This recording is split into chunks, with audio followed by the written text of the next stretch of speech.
2-page, Mm-hmm. all that kind of stuff. I already got to deal with Luke to do that. So have some fun with this season. It's my last season on this show, so I'm gonna have some fun. Well, Yeah, until the show. I'm not covering the show. I'm not No, I'm covering just the show. I'm not gonna cover the show. the new show. I'm not covering the show. I'll watch the show. I'm gonna Yeah. enjoy the show. The trailer came out today again. The second trailer came out today. Oh, really? I haven't March seen it. 26th. Ah. Friday, March 26th. That's when it's coming out. Well, if the show's really good, you wouldn't do like an episode by episode cover? I don't know. It depends. I have other projects I'm working on. As I said to my wife, because she asked me the same question. I'm like, I'm going to be finishing recording this in about a month. In a month or so, I'll be done completely recording this entire show. Mm-hmm. And then I edit everything. And by the time I'm done with all that, I'm going to be exhausted. Yeah. I'm going to be exhausted. And then WrestleMania season starts on my main show. So, like, I got a lot going on already. So. Right. And then after that, I'm getting ready to go to Disney World. So, like, I have way too much things on my plate this year. Yeah, makes sense. So, all right, I'm all set up here. When you're ready, we'll do this. Are we doing Audacity too? Up to you. I'm not recording. I'm not having anyone record. It's not a big deal. You're gonna have to record on your end. No one else has been. I haven't been asking anyone to. Oh, you're recording on your end? Yep. Cool. We're good. Then I guess I won't. You don't have to. You're good. Because why bother? Yeah, I've been telling everyone the same thing, and everyone's like, "Oh, cool, I can relax." Yeah, because otherwise, like export all those files and keep track which one's open. And yeah, it's just easier. This is easier. Think audio. It's easier on me. All right, we're ready to go. I got everything set up here. 3, 2. Hello and welcome back to D5 The Mighty Ducks, the podcast where we discuss the 1996 Disney hockey sequel, D3 The Mighty Ducks, 5 minutes at a time. I'm your host, Blake. Let me bring on my all-star guest for this week's show, Nae Renley from the Off Eye Podcast. Nae, welcome back. Thank you. I'm excited to talk about D3 Mighty Ducks, the college years. The high school years, actually, we're covering. This is high school. That's the craziest part. This is high school. What a crazy high school. I know, this is the weirdest high school I've ever seen. Yeah, he made it very clear this is definitely high school because he's 14. Charlie is 14 years old in this movie. How old is the actor? Well, as I've been joking around, he's a year out from being Pacey Witter. So, you're out. So, as I've been joking around about it, because if you continue this movie, that's been my running gag this entire show, that he's becoming more Pacey Witter as the movie continues. It's so close to happening. Because this is 96, and then a year from now, they think they filmed the pilot for Dawson's Creek. Wow. So it's very close. It's very, very tight to that. And I know he was only I think he was 18 in the show. So it's crazy. But here we are. What's actually? I'll ask you. I'd be not every season. Thoughts on D3? Going back when it first came out and everything. Well, I believe I saw this movie for a birthday party. Seems like I did. And I liked it. I liked watching it. When I go back and watch it, it's kind of a weird vibe tonally. Like it's like more mature in some scenes, and then there's a lot of wacky things too. And it's so I don't really know exactly what they were going for, but I haven't revisited it as much as the other two, but I did rewatch the whole movie recently, and enjoyed watching it. But as a kid, I think I still gravitated towards the first two, especially the second one. So I just looked this up because I didn't know. Josh Jackson's as old as my sister, which means he is 4 years older than me.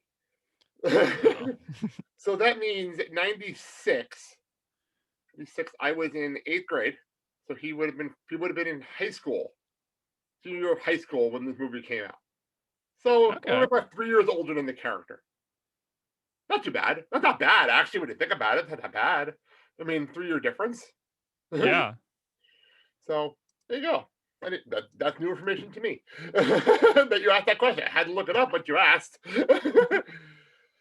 So let's get into the movie. We'll pick up our movie where we left off last time, where I don't understand what we're doing. Goldberg is doing to Julie. This whole storyline, looking at it as an adult, is ridiculous.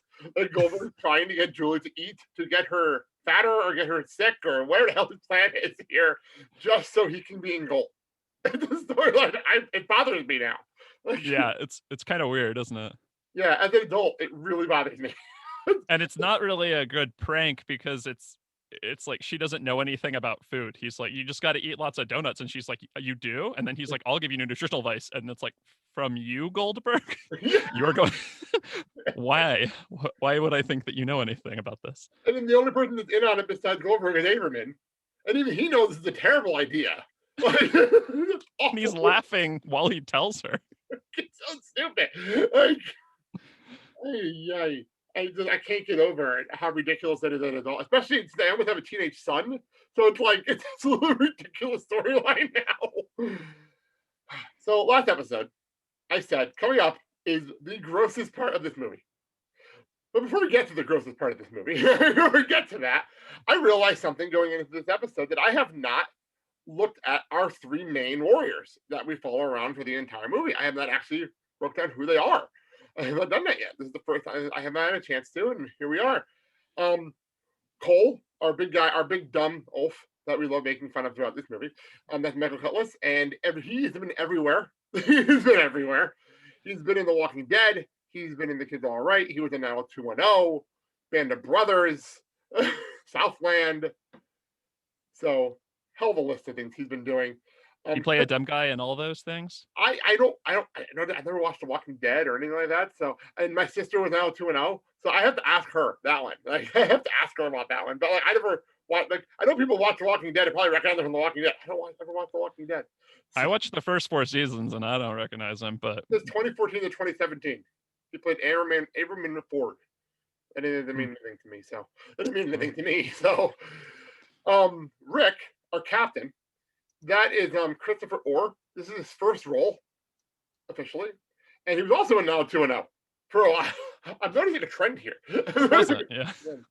And then you have Scooter, who is the other warrior that gets speaking time.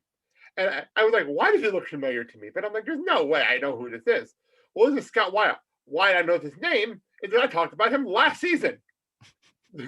Last season, Who was he? He was in D2 as Gunnar Stahl. Oh, He's the captain on Iceland. He's the captain on Iceland. And he wasn't a real Icelander? Yes. So here, he is on the Warriors as like the third person in this comedy trio. Like, wait, you know what I just figured out? This troop that reminds me of something. It reminds me of the preppy guys in an extremely goofy movie. ooh, there's like okay. a captain, then there's the big dumb guy Tank, who's voiced by can't remember his name. You know, the guy from Everybody Loves Raymond. And it's a very similar vibe where they're like it's a sports movie. They're really snooty. There's like a little crew of them. And it's Disney. Bradley Uppercrust the Third and Tank are the two I remember. Yeah, and it's Disney, so it all ties together. Yeah. But besides Gunnar Stahl, apparently I remember this show happening, but I never watched it. It was called City Guys. It was on NBC. I know I started advertising during Friends. That's why I know it existed. I just never watched it. He apparently was a big star in that show. But the important thing, he's a voice actor for video games. Oh. And I just wrote down the list of things that the big recognizable ones. He's been in. He was voices in Star Wars: The Old Republic series. He's Leonardo in the TMNT Out of the Shadows video game.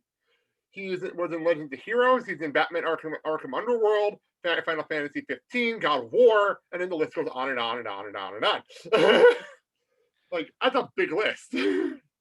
I guess that makes sense because of his control of his own accent. He probably has a good range of, or good control over his voice for doing all those different characters. Yeah, I thought that was pretty cool. Like, wow, that's talent. I think that doing voice acting, especially like jumping around video games, that's pretty talented. So the fact that he's in 2 Duck movies is hysterical to me. So let's get back to this scene where when we last left you, Charlie, Russ, and Fulton were apparently going after a horse and didn't really explain anything. And we come in and and he's saying how Cole grabs his bag, saying that it's warm brownies. Do not see where this is going. Oh, that's my mom just made me brownies and they're still warm and now you're gonna eat them. Don't, please. Well, the fact that The fact is, coal is so stupid because how would they still be warm at lunchtime in the school? Like, it's so dumb. Yeah, that's a good point. So stupid. But he grabbed it out. I love the fact that he doesn't take a hint by the fact that it's covered in grass. Yeah. Who has to sniff it? What the hell? Yeah. What are we doing? I can almost see the note from the MPAA that's like, make the horse turds more grassy and less browny. I just want to know if Josh Jackson broke here, because I'm not sure if it's him breaking or him just laughing at his own joke. Like, I'm not sure what's happening here because he's just laughing at the horse turds joke. Like, why are we laughing at this? And then my favorite part, I just paused it, and Kenan Thompson's overreaction, and that's how we had the career in SNL for all these years. Is that overreaction to this?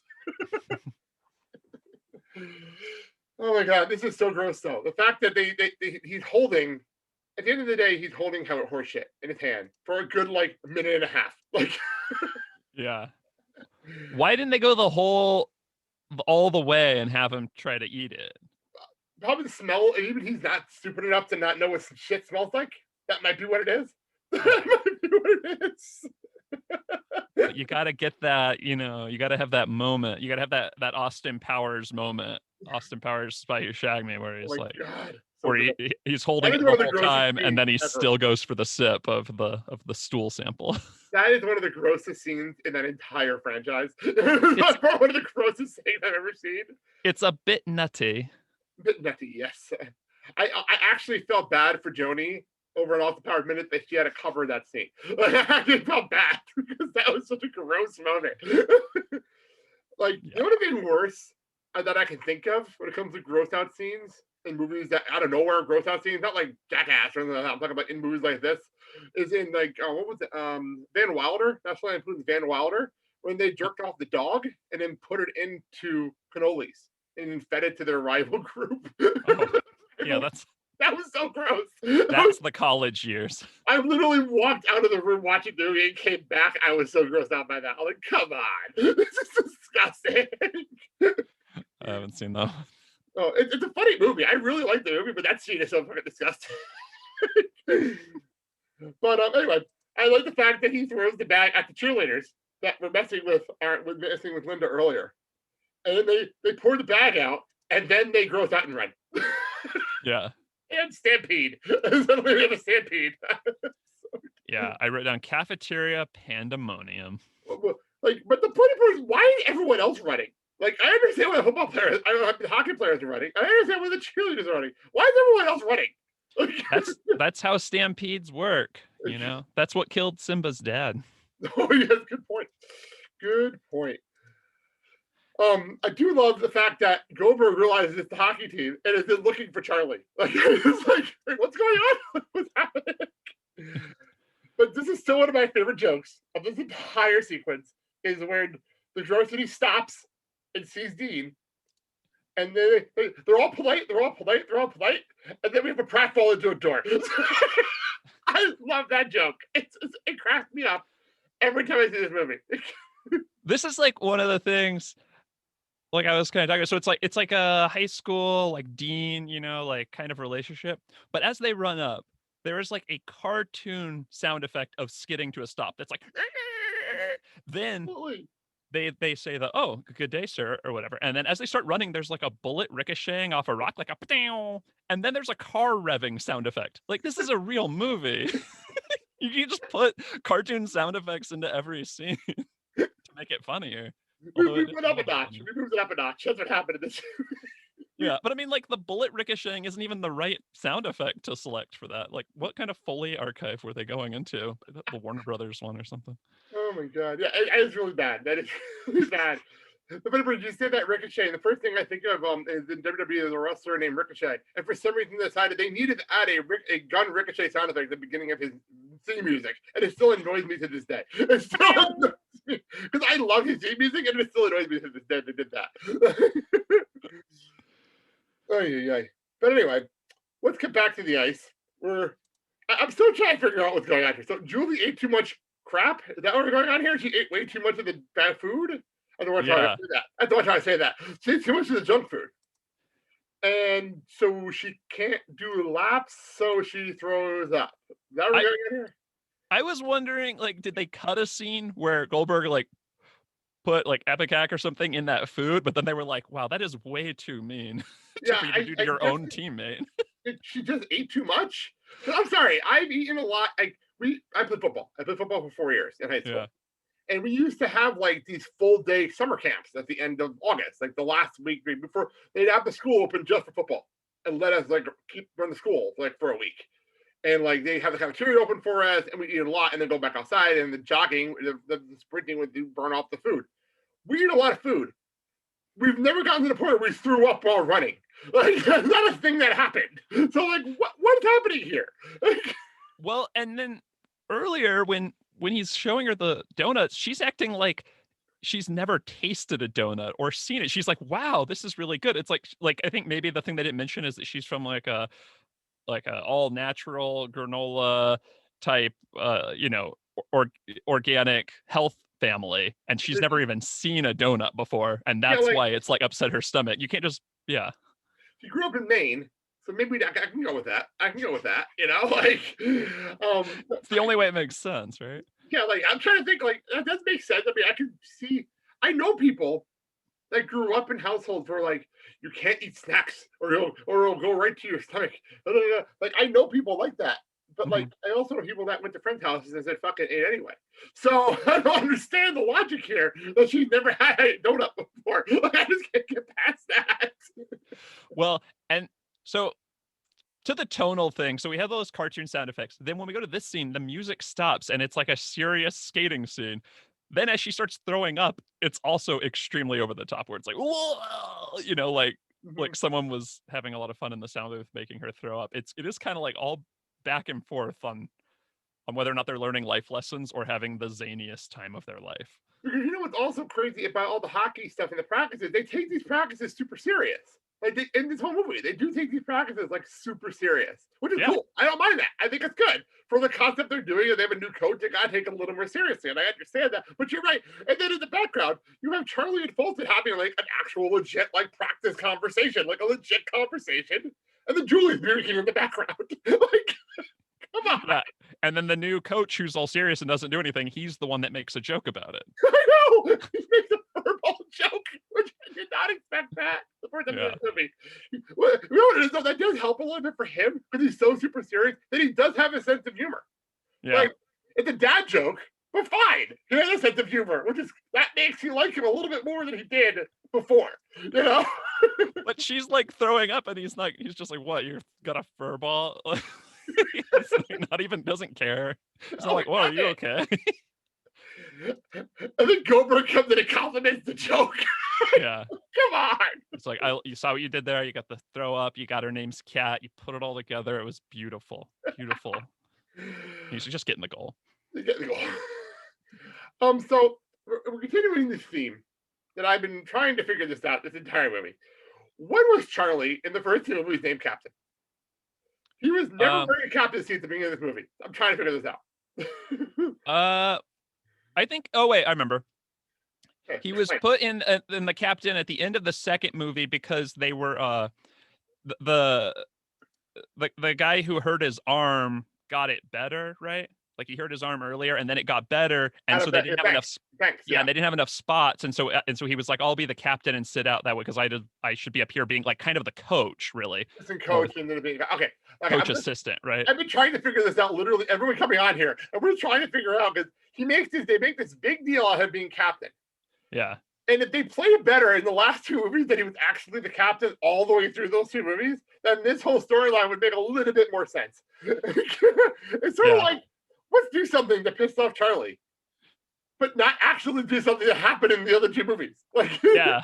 Well, they're like that could be a plot point, and that's what like if you were really a good captain, the other members of the team would be like, no, he's the captain. He always teaches us stuff. But instead, they're kind of like, yeah, we like him. Oh, never mind. I guess not. Whatever. yeah, like they had his back for like a minute, Yeah, and then 1 minute. that was it. And that was it. That was it. Wait, but Charlie's always the captain. Oh, he's not? Okay, never mind. I guess whoever. Yeah.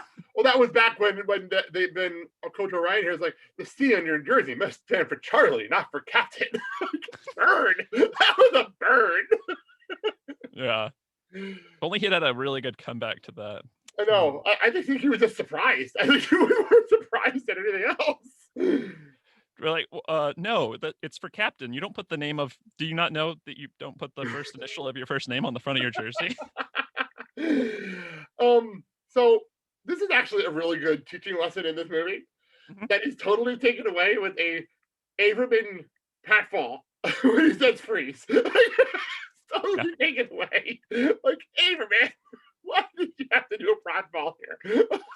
And they added a line in where he's like, I did freeze, which I feel like was also along with the sound effects. That was like, can we make this scene a little funnier? I feel like they might have tested this movie and it wasn't testing that well. And they're like they were like, nobody was taking it like the way they wanted it to. So like, we got to get this movie to like appeal to younger audiences. And I think the reason why is because if the kids that have been watching it at first were the only people watching it, they would want it more like scaled up and more mature. But the Right. problem is a lot of people that were watching the third one also just follow the first two because they're always on TV. So it doesn't mean that you were the right age during the first one also, so that you grew up. In fact, I think a lot of people that were high school age, like older high school now, wouldn't watch the third Mighty Ducks because they'd be like, I'm too old for that. And the people that still wanted to watch it were the kids, and they probably realized that was actually their target audience all along.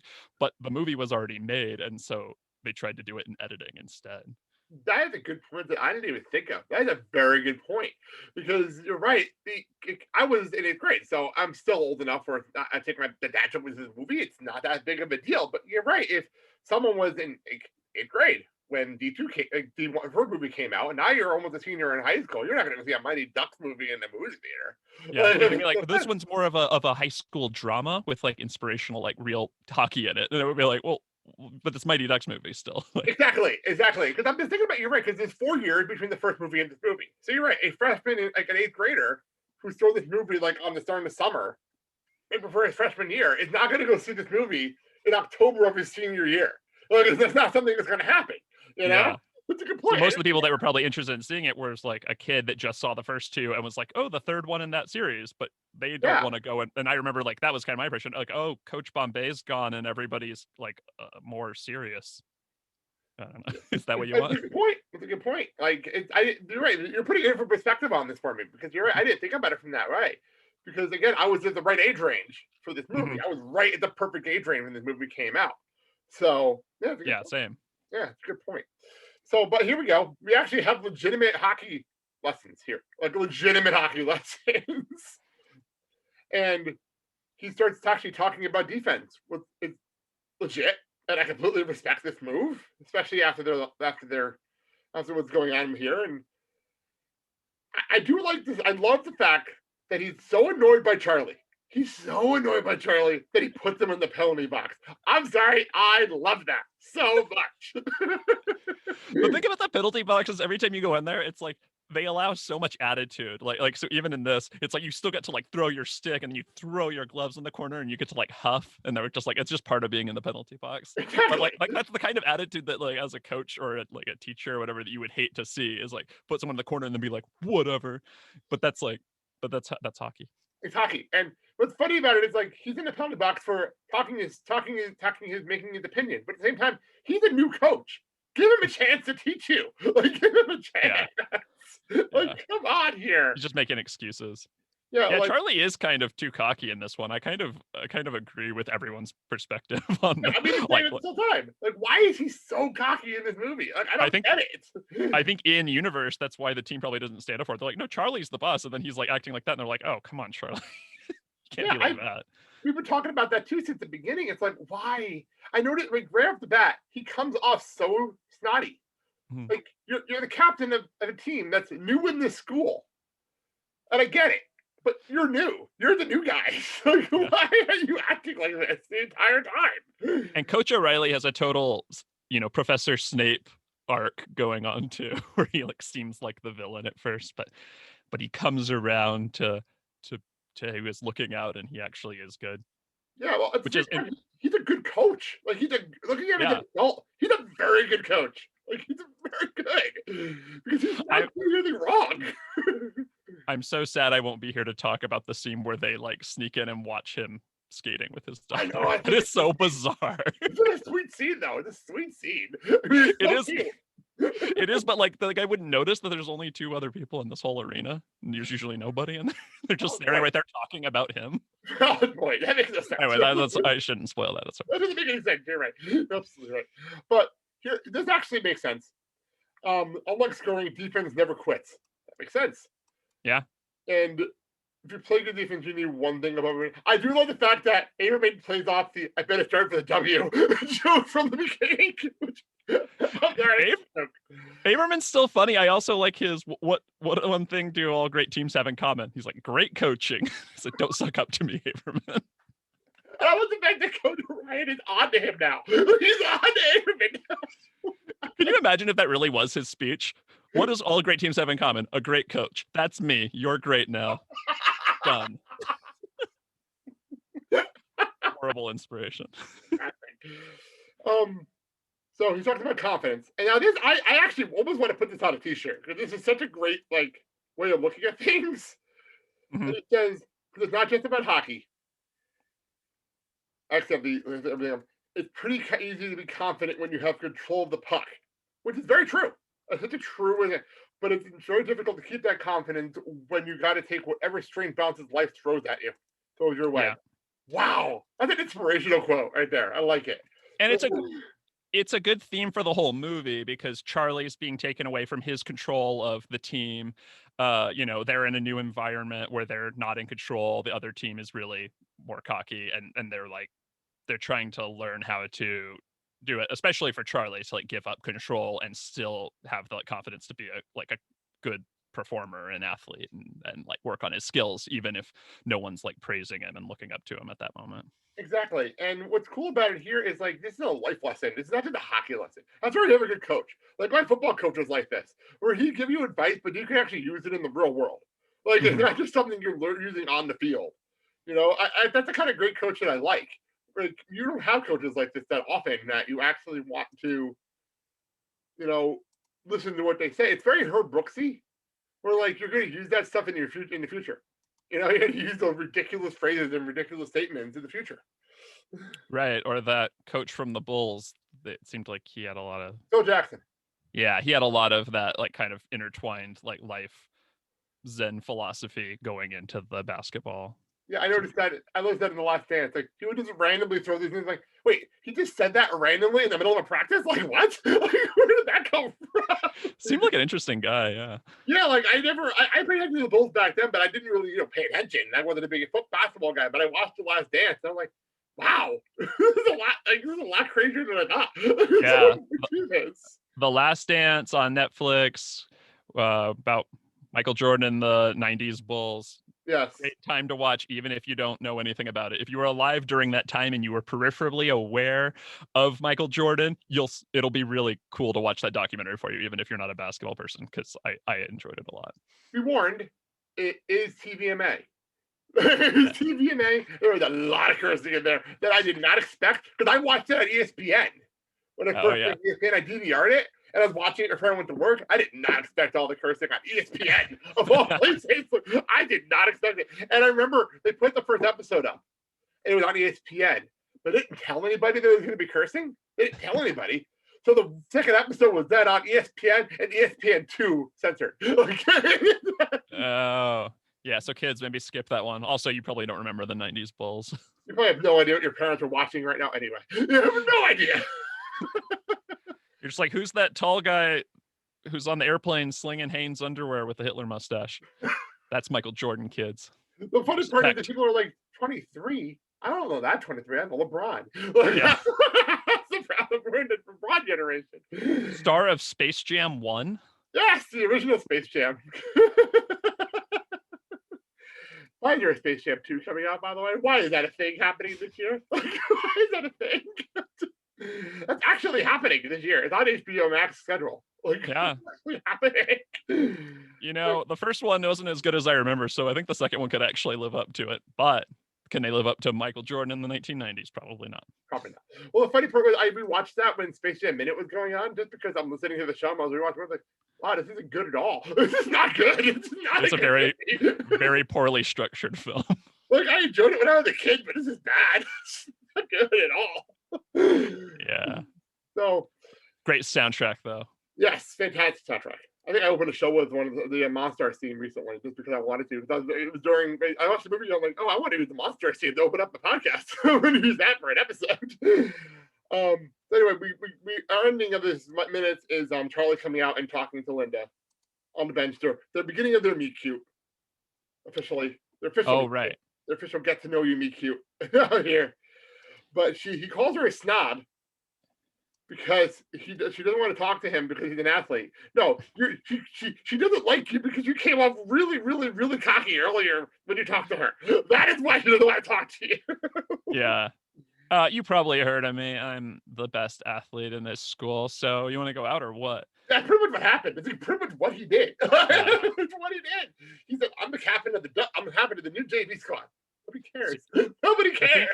The thing Charlie's got to learn is it's easy to have confidence when you already have a girlfriend, but when you don't, you need to be careless, but also not be too careful. Well played. Well played. Well played. But the funny part of looking at him is like, this is Pacey Winter. Like, this is literally Pacey. This is not Charlie Conway right now. This is what he's going to be in 2 years. This is literally what he's going to become right here. Because there's that smile and everything else there. Like, it's there. It's all ready to go. He's about to steal a lot of women's hearts in about a year or so. Yeah. He's like, the thing about me is I'm not a defenseman, I'm a scorer. And she's like, no. No. Not at all. You're going to become, as I saw on a what was I watching? I think I was watching a Miss Mojo video, and they said the boyfriend that nobody can live up to. That's what you're going to turn into on Office Space. That's what you're going to turn into. Oh man. Well, we'll continue on these 5 minutes, on the next 5 minutes next week, where I have the Mega All-Star Mike Donovan coming back, and for the first time, Luke Allen coming on the show next week. But as for we finish up this week's show, let's ask the question to you, what we're asking everybody. What is your craziest or funniest high school story? High school story. Well, I went to a high school in Australia. Wow. That's different from everybody else. That's different from everybody else. Why were you in Australia? That's just where I lived at the time. And wow. So I don't know if this counts as really, there's a thing in Western Australia in Perth called leavers, which is when you're graduating, there's this island off the coast that has like a bunch of condos on it or little houses that you can rent. Okay, I'm intrigued. Go. After graduation, there's like a lottery or lottery is the right word. So everyone enters into to get it to this lottery thing, and then they select people to win, and then what they do is every house on that island is allowed to be rented out by people that just graduated high school. You have to have just graduated to do it. Wow. And so the whole island is just like a party. There's like bands playing and DJs and just people running around. And that sounds like so much fun. Yeah. And there's like a really, well-stocked liquor store over there. And everyone just having, I was like 18, so that's the drinking age. So but you weren't allowed to drink out in public, but I was really drunk. So I went out there. I was like, we were going from house to house, kind of like saying hi to people that we didn't know, catching up with them. And I thought, well, I don't want to get caught, so I'm gonna pour this whiskey and Coke I have into a can. That way they don't know that I'm drinking when the cops see me. I'll be able to just walk around with it. And then the cop came over and he was like, I was walking and he spotted me right away, and he was like, what is that? And I was like, nothing. He's like, it looks like a beer. And I was like, oh. I looked at it. I poured the Coke and whiskey into a beer can. Oh my god. Oh my god. I didn't get in trouble though. They were really nice. They just made me pour it out and that's funny. Shame. That's really funny. That's really, really funny. That's good. I like that. See, I know my graduation, for some reason, my high school trusted our class for some reason. I don't know why to this day. And trust me, that's a lot of my stories coming from my senior year, because a lot of that stuff happened my senior year. But I don't know why my school trusted us. as much as they did. I don't have a clue. We were the last class they actually really trusted. There's a reason for that. But after graduation, they gave us like this massive party. Like they threw this massive like overnight party for us. It was called Project Graduation, and we all got on buses and we went to like they did this big dance party for us because we were all dressed up still from graduation, and so we all went there. What we didn't know is that one bus of people had apparently they had E on the bus, so they were taking that at the dance part. Yeah. And then some people were moving alcohol and everything. That's fine. The alcohol, fine. I didn't know this. So then I find out that one of my friends took something at the dance. And I didn't know this. I wasn't my girlfriend most of the time. So I wasn't really paying attention to it. You know what I mean? So was he being a way better listener than usual? Yeah, like I'm hanging out with my girlfriend, just spending time with my girlfriend. Like, why not? Right? And my best friends. Like, you have a whole bunch of people. We haven't not gonna see a lot of us. You know, and it's like maybe midnight at this point. We're all hanging out. And we get back on the buses because they have one more stop for us to go to. And they get us to a hotel with a pool, which, by the way, they went to 17 and 18-year-olds to a hotel with a pool was one of the weirdest things I've ever seen. Because I literally went to pictures of like these really attractive teenage girls hung out in bikinis in my photo album. Like, it's such a ridiculous concept. So I'm like, what are we doing? Like, why are we doing it? We did not get home until 7 a.m. from this crazy night out that the school paid for. They paid for it. Like, what are you doing? Yeah. And then I get all the pictures back because people, this is before digital photography. You had to develop your photos. You had to actually go develop your photos. So I wake up around 2:30 in the afternoon and I have like 6 rolls of film sitting next to my bed from graduation and the graduation. And I'm like, 1 hour photo it is. I forget the 1 hour photo, everything else. I look at the photos. One of my best friends has these red eyes. I'm calling like, dude, you're right. Like, I'm hungover. I'm like, from what? He's like, I may have taken some drugs last night. Come on, dude. What are you doing? What a liability nightmare for the school. I still don't, trust me, there'll be an episode here where I talk about our trip to Vermont, which is a whole different thing that we did in the senior class that I still don't understand why they let us do that trip. That'll be a story for another episode. I haven't gotten to it yet, but I will. I guarantee I will. The drinking age should be 18, so that way, when you're out of high school, you can drink instead of making everyone in America a criminal for 3 years. Or have parents. What does that do for anyone? Or have parents that are really cool and say, you can drink at the houses, don't leave. Yeah. Well, I said I went to high school in Australia, so I was able to drink when I turned 18. Then I moved back to America, and I was now not of age again. We had friends. I felt a little entitled, yeah. Like, my parents didn't care as long as I didn't go anywhere or I was walking. Like, they didn't really, because I was in a small town, so everything was in walking distance. So, like, if I went drinking, as long as I walked home, they really didn't care. Which is cool. You know what I mean? That's cool. Like, I had cool parents like that as long as I wasn't driving. Like, yeah. So, all right. Well, that's where we wrap things up here today. Why don't you tell everyone where they can find you, where they can hear your voice on a regular basis? Nowhere on a regular basis, but I do Calvin and Hobbes cast about every strip of Calvin and Hobbes. I do the A5 about The Office, and I also do the Sex and the City, the podcast about Sex and the City. So if you're interested in any of those, you probably like those. They're all highly erratic on release date, though. So, yeah. Well, I did not know you did the Sex and the City show. That's funny. Where the hell that one come from? Where did that come from? Addie and I, who do the A5, got tired of The Office, so we switched over to Sex and the City. But there's no listeners really over there, and now I think we're switching back. Going back to the greener pasture we were already on, apparently. I've only watched a few episodes of Sex and the City in my life, and that's maybe because I had female friends that watched the show. And one of them, which I was trying to hook up with, and I was watching a Sex and the City episode with her, and nothing ever happened. But like on that episode of Sex and the City, well, I tried to watch it with her. I watched it with her because I was trying to hang out with her, and nothing ever happened with me and her. Yeah. Like, whatever.